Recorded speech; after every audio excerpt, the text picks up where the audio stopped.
de la défense contre de toi, ni de la défense que tu as écrite.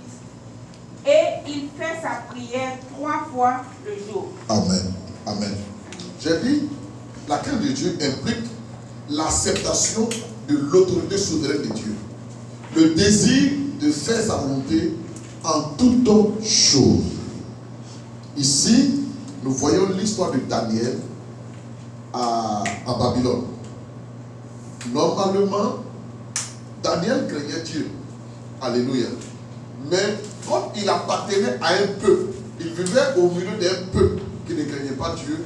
Lorsque la déportation a eu lieu, Daniel s'est parti, a été déporté. Mais Daniel ne s'est pas rebellé contre ce plan. Daniel ne s'est pas rebellé contre ce qui venait de se faire. Mais la Bible déclare qu'il a accepté la volonté de Dieu. Il a accepté le plan de Dieu. Alléluia. Et quand ils sont arrivés à Babylone, la Bible déclare qu'ils ont été entassés dans un camp. Mais même bien qu'ils ont été entassés dans un camp, et Daniel qui craignait Dieu, la Bible dit qu'il a été sélectionné dans la cour du roi afin de se mettre au service du roi. Alléluia. Amen. Alléluia. Amen. Non seulement il faut dire qu'il ne partait pas, parce qu'il n'a pas aussi péché. Mais il est parti, parce qu'il savait que ça faisait partie du plan de Dieu. Ça faisait partie de la volonté de Dieu. Partir comme esclave à Babylone, c'est une humiliation. Mais Daniel a accepté cela parce que ça faisait partie du plan souverain de Dieu. Quand on parle du plan souverain, ça veut dire que Dieu a le dernier mot, c'est lui qui décide. Peu importe notre droiture, peu importe notre justice, peu importe notre équité, Dieu peut décider des choses catastrophiques. Nous devons nous soumettre. C'est pourquoi souvent, devant la mort, nous disons, Dieu a donné, Dieu a repris, que le nom de Dieu soit béni. Mais il y a certains qui disent, moi je te dis quelque chose, hein. Si tu as appelé mon enfant, moi je te quitte. Une manière de faire des chantages au Seigneur. Une manière de dire au Seigneur que le Seigneur n'a pas le droit d'appliquer sa volonté. Frère, tu peux quitter le Seigneur. Mais cela ne va pas impacter le Seigneur. Laissez-moi vous dire que Dieu là, il ne se laisse pas impacter par nos gesticules. Non. Quel que soit nos chantages. Il y a certains qui pensent que ça, Dieu n'est plus Dieu. Ou Dieu ne peut plus exister. Écoutez-moi très bien. Il y a des hommes de Dieu, des grands hommes de Dieu, des puissants hommes de Dieu, des excellents hommes de Dieu que Dieu a rappelés à lui. Et puis le monde ne peut pas partir quelque part. C'est pourquoi nous qui sommes encore en vie, craignons Dieu. Ne pensons pas que sans nous, Dieu ne peut rien faire. Frère, Dieu peut s'en passer 1000 fois, 10 000 fois, 1 million de fois de nous. Restons dans l'humilité. Craignons Dieu. Dans tout ce que nous faisons, on dit non Seigneur, sans moi ton œuvre ne peut pas avancer, c'est faux. Sans toi, son œuvre peut avancer. C'est pourquoi, en tant qu'homme de Dieu, nous ne plaçons pas nos confiances dans quelqu'un. Nous plaçons nos confiances dans le Seigneur. Parce que l'homme va courir derrière toi quand il peut trouver en toi des intérêts. Mais le jour qu'il ne trouve plus en toi des intérêts, il te quitte. Alléluia. C'est pourquoi il faut craindre Dieu. Et voilà que Nebuchadnezzar, le grand, le fort, il fait un rêve. Et la forêt, il voit un arbre. Mais lui qui est grand, fort et puissant, il a pris le peuple d'Israël en otage. Mais il n'arrive pas à comprendre le rêve qu'il a fait. Il a fallu l'un de ses esclaves pour interpréter. Pour dire que Dieu, il est souverain. Et Daniel pouvait dire aussi, je ne t'explique pas.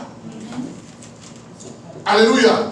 Mais il devait le faire. Parce que sachez que c'est comme ça que Dieu allait l'élever. C'est comme ça que Dieu allait le bénir. C'est comme ça que Dieu allait l'établir. Deuxièmement, avec le bien qu'il a rendu à Nebuchadnezzar, voilà que Nebuchadnezzar va se laisser influencer par son entourage. Il va prendre un décret pour ne plus qu'un homme s'adresse à une autre divinité si ce n'est pas lui seul. Mais tout cela, ils l'ont fait à cause de qui? À cause de Daniel. Mais la Bible déclare que ça n'a pas empêché Daniel de continuer sa prière. Il savait que ce qu'il allait faire là, on va le tuer. Mais il dit Dieu est souverain. Si c'est la volonté de Dieu, mon métro me tuera. Je ne veux pas arrêter ma prière. Je ne veux pas arrêter ma consécration. Frère, on peut se trouver dans un environnement où tous ceux avec qui tu vis ne marchent pas dans la cœur de Dieu, mais ne les regarde pas. Toi, continue de marcher dans la cœur de Dieu. Toi, continue de faire la volonté de Dieu. Toi, continue de faire ce que Dieu te demande. C'est la même chose que Samuel a eu à faire. La Bible déclare que Samuel a été élevé dans la maison du sacrificateur Élie. Mais les enfants d'Élie eux-mêmes n'étaient pas des enfants exemplaires. Ils vivaient dans la débauche. Ils vivaient dans le péché. Le sacrifice qu'on faisait à l'Éternel, et ils prenaient ça, ils bouffaient ça. Ils profanaient le sacrifice de Dieu. Mais la Bible déclare que Daniel, Samuel pouvait dire, je vais faire comme eux. C'est les enfants du sacrificateur qui font ça. Et Dieu les fait. Donc, mais la Bible déclare que Daniel, Samuel est resté égal à lui-même. Il craignait Dieu. De telle sorte que quand Dieu s'est révélé, c'est à lui que Dieu s'est révélé. Et Dieu lui a dit, je vais tuer Élie et ses enfants. Parce qu'ils ont péché comme tout le monde. Mais Dieu n'a pas touché la vie de Samuel. Craignons Dieu. On peut marcher avec des pasteurs qui vivent dans le péché. Ne marchons pas dans le péché. On peut marcher avec une soeur qui vit dans le péché. Ne marchons pas dans le péché. Je vous ai rendu des témoignages. Moi, la plupart des messages que je vous donne, ce n'est pas des choses que j'ai entendues. Non, c'est des choses que j'ai vécues moi-même. J'ai expérimenté moi-même. Et c'est ce qui a fait de moi ce que je suis aujourd'hui. Je ne joue pas avec le péché. Et je ne badine pas avec quelqu'un qui marche dans le péché. Si tu marches dans le péché, peu importe ce que tu peux m'apporter, je coupe tout avec toi. Je ne suis pas dans ce genre de choses. Et c'est ce qui m'a gardé jusqu'au jour d'aujourd'hui. Ici aux États-Unis, je suis arrivé là. Ce n'est pas par hasard. Je n'ai pas volé, je n'ai pas triché. Je n'ai pas utilisé des mille pas pour arriver ici. Non, j'ai marché dans la crainte de Dieu. Souvent quand je prêchais, je me souviens une fois, chez maman, la vieille quand elle était à Dieu d'Esprit, on avait fait la prière le dimanche. Et puis j'ai prêché sur le mensonge, les différents types de mensonges. Et quand j'ai parlé de mensonges, j'ai touché même ceux-là qui sont obligés de falsifier les papiers pour avoir la green card, tout ça. Quand le programme finit, les gens sont approchés. D'abord, ils disent, ça caisse, nous-mêmes là. On peut appeler combien à l'église, hein? Et puis après le culte, ils sont venus voir, tu dis, pasteur, tout ce que tu as dit là, c'est pas faisable ici. Il faut qu'on soit comme ça pour avoir les papiers. Je vais leur demander, est-ce qu'ils sont obligés de rester ici? Je préfère craindre Dieu dans la galère que de ne pas craindre Dieu dans la richesse. Je lui ai dit non, je ne peux pas.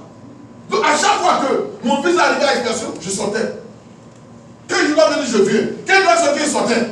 Jusqu'à ce que l'immigration remarque que je suis venu 2 fois, 3 fois, j'ai juré. Mais j'étais dans le délai. Mais c'est parce que Dieu voulait glorifier son nom. Alléluia. Jusqu'à ce que Dieu lui-même me montre cet avocat que j'ai interpellé par le biais de Maman Koné et qui a fait le travail. Et Dieu merci, aujourd'hui j'ai la green card. Frère, craignons Dieu.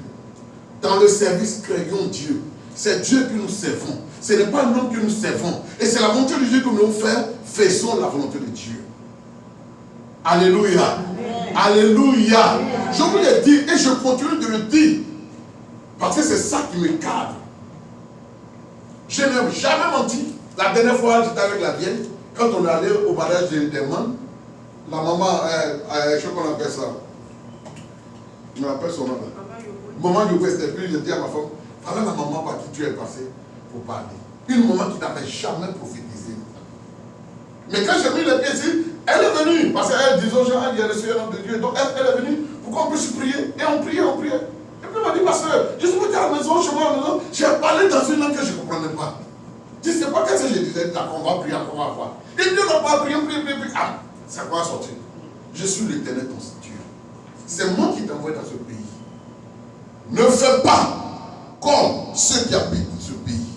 Ne fais pas comme les serviteurs qui habitent ce pays. Si tu ne fais pas comme eux, moi l'Éternel, je vais te faire entrer dans des lieux où tu n'es jamais rentré.